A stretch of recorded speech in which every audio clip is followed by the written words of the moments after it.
Hi friends, welcome to our channel. இன்றைக்கி என்ன topic பார்க்க போகிறோம் அப்படின்னா, இந்திய அரசியலமைப்பில் பார்ட் 4 தான் பார்க்க போகிறோம். அதாவது பகுதி 4, அரசுக்கு வழிகாட்டும் நெறிமுறைகள். அதுக்கான ஆர்டிக்கல் பார்த்தோன்னா, ஆர்டிக்கல் 36லேருந்து 51 வரைக்கும் இருக்குது. டிபிஎஸ்பி அப்படின்னா directive principle of state policy. இந்த டிபிஎஸ்பி வந்து நம்ம எந்த நாட்டிலேருந்து எடுக்கப்பட்டோம் அப்படின்னா, அயர்லாந்துலேருந்து எடுக்கப்பட்டோம். நாம் எப்படி அயர்லாந்துலேருந்து காப்பி பண்ணி எடுத்தோமோ அது மாதிரி அயர்லாந்து எங்கேருந்து எடுத்திருப்பாங்க அப்படின்னா, ஸ்பெயின்லேருந்து எடுத்திருப்பாங்க. ஓகேங்களா? டிபிஎஸ்பியை அரசியலமைப்பின் மனசாட்சி அப்படின்னு சொன்னவர் யாருன்னு பார்த்தா கிராவின் ஆஸ்டின். இந்திய அரசியலமைப்பின் புதுமையான சிறப்பம்சம் அப்படின்னு சொன்னவங்க அம்பேத்கர் சொல்லியிருப்பார். பாராளுமன்ற ஒரு சட்டம் இயற்றணும் அப்படின்னா ஒரு 3 வகையான கோட்பாடை வந்து மனதில் வச்சுட்டு தான் வந்துட்டு சட்டம் இயற்றணும் அப்படின்னு சொல்லியிருப்பாங்க. என்னென்னு பார்த்தோன்னா சமத்துவ கோட்பாடு, காந்திய கோட்பாடு, தாராள அறிவு சார்ந்தவை. டிபிஎஸ்பி நீதிமன்றத்தால் கட்டாயப்படுத்த முடியாது. இது ஒரு நான் ஜஸ்டிசபிள். ஓகேங்களா? ஆர்டிக்கல் பார்க்கலாம். ஆர்டிக்கல் 36 அரசின் வரையறை, அதாவது டெஃபினேஷன் ஆஃப் ஸ்டேட்ஸ். ஆல்ரெடி நம்ம பார்த்துருப்போம். ஆர்டிக்கல் 12லேயும் வந்துட்டு இதே தான் சொல்லியிருப்பாங்க. அப்போ ஆர்டிக்கல் 36 ரெண்டு இடத்துலையுமே வந்துட்டு இந்த அரசின் வரையறை வந்து சொல்லியிருப்பாங்க ஸ்டேட் பற்றி. ஆர்டிக்கல் 37 டிபிஎஸ்பி நீதிமன்றத்தால் அமல்படுத்த முடியாதுன்னு சொல்கிறது ஆர்டிக்கல் 37, அதாவது நான் ஜஸ்டிசபிள். ஆர்டிக்கல் 38 மக்கள் நலவாழ்வு மேம்பாடு வலியுறுத்தும்.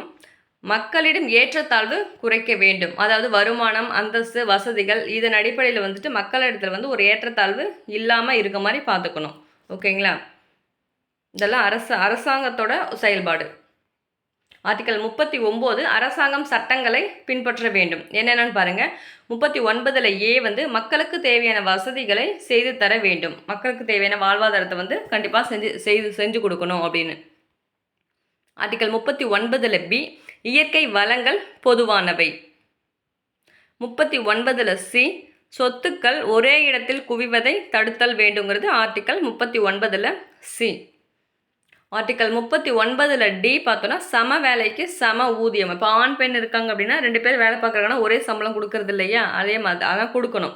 சம வேலைக்கு சம ஊதியம் அப்படிங்கிறது ஆர்டிக்கல் 39D. இதுக்கான சட்டம் பார்த்தோம் அப்படின்னா 1976 போட்டிருப்பாங்க. ஓகேவா? சம வேலைக்கு சம ஊதியம். ஆர்டிக்கல் 39E குழந்தைகளின் ஆரோக்கியம் மேம்பாடு உள்ளடக்கியது. 39E. 39F வந்து ஆரோக்கியத்தை பாதுகாத்தல்.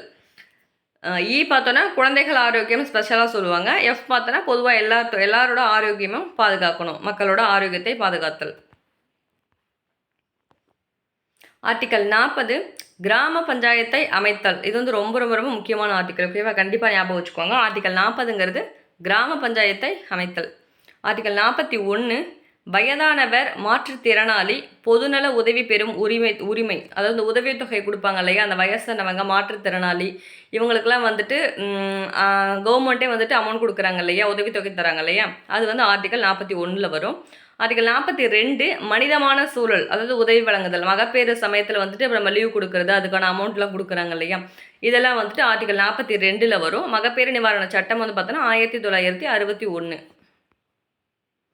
ஆர்டிக்கல் 43 குடிசை தொழிலை ஊக்குவித்தல். ஆர்டிக்கல் 43.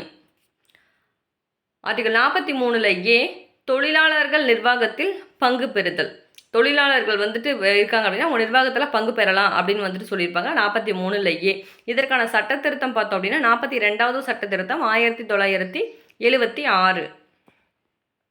ஆர்டிக்கல் 43B வந்துட்டு கூட்டுறவு அமைப்பை உருவாக்குதல். இதற்கான சட்ட திருத்தம் 97வது சட்ட திருத்தம் 2003. அடுத்து ஆர்டிக்கல் 44 பொது உரிமையியல் சட்டம், அதாவது யூனிஃபார்ம் சிவில் கோட். இப்போ வந்துட்டு உத்தரகாண்டில் கொண்டு வந்திருக்காங்க இல்லையா? ஃபர்ஸ்ட் அதாவது சுதந்திரத்திற்கு அப்புறமா வந்துட்டு ஃபஸ்ட்டு கொண்டுட்டு யூனிஃபார்ம் சிவில் கோட் கொண்டு வந்த ஃபஸ்ட்டு ஸ்டேட் பார்த்தோம் அப்படின்னா உத்தரகாண்ட் தான். சுதந்திரத்துக்கு முன்னாடியே பார்த்தோம் அப்படின்னா கோவா. ஆர்டிக்கல் 45 6 வயதுக்குட்பட்ட அனைத்து குழந்தைகளுக்கும் இலவச கல்வி வந்துட்டு வழங்கணுங்கிறது ஆர்டிக்கல் 45. 86வது சட்ட திருத்தத்தின் மூலமாக, அதாவது 2002வது வருஷம் ஆர்டிக்கல் 21ல் ஏ மார்க் பண்ணிக்கோங்க.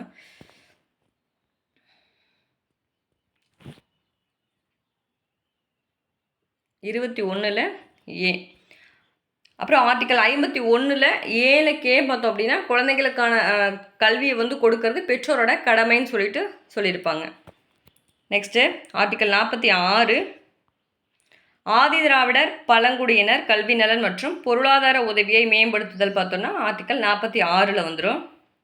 47 மக்களின் உடல் நலத்தை மேம்படுத்துவது அரசின் கடமை ஆர்டிக்கல் 47. ஆர்டிக்கல் 48 வேளாண்மை மற்றும் கால்நடை பராமரித்தல் 48. 48லே ஒரு சப் ஆர்டிக்கல் இருக்கும். அது பார்த்தோன்னா சுற்றுச்சூழல் மற்றும் வனவிலங்குகளை பாதுகாத்தல் ஆர்டிக்கல் 48A வந்துடும். இதோட சட்டத்திருத்தம் பார்த்தோம் அப்படின்னா 42வது சட்டத்திருத்தம் 1976. அடுத்து ஆர்டிக்கல் 49 தேசிய சின்னங்கள் மற்றும் இடங்களை பாதுகாக்கிறது ஆர்டிக்கல் 49. ஆர்டிக்கல் 50 நிர்வாகத்துறையில் இருந்து நீதித்துறையை பிரித்தல் அது ஆர்டிக்கல் 50. ஆர்டிக்கல் 51 பன்னாடுகளுக்கு இடையேயான அமைதி மற்றும் பாதுகாப்பை வளர்த்தல் ஆர்டிக்கல் 51. ஓகேங்களா, இதுதான் வந்துட்டு ஆர்டிக்கல் 36லேருந்து 51 வரைக்கும் டிபிஎஸ்பியில் இருக்குது. ஓகேங்களா, வீடியோ பிடிச்சிருந்துச்சு அப்படின்னா லைக் பண்ணுங்கள், ஷேர் பண்ணுங்கள், சப்ஸ்கிரைப் பண்ணுங்கள் ஃப்ரெண்ட்ஸ். தேங்க்யூ.